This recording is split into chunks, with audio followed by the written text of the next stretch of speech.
I furti sono assolutamente da condannare, ma alcuni sono particolarmente esecrabili, come quello avvenuto nella canonica di Rossano Veneto, dove due donne hanno forzato un armadietto metallico e hanno rubato una busta con dentro 3.000 euro che servivano ad acquistare le uova di Pasqua per i bimbi ucraini.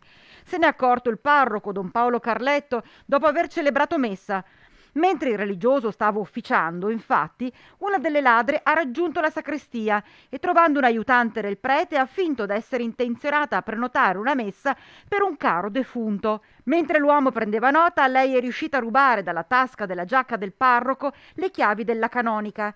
Se n'è quindi andata lasciando pure un'offerta di 20 euro, ma quando don Paolo non ha più trovato le chiavi ha subito mangiato la foglia.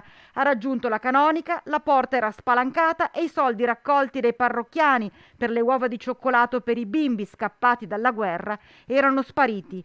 Il fatto increscioso è stato denunciato al commissariato di polizia e ora, grazie alle immagini della videosorveglianza della canonica, gli agenti stanno lavorando per identificare le ladre.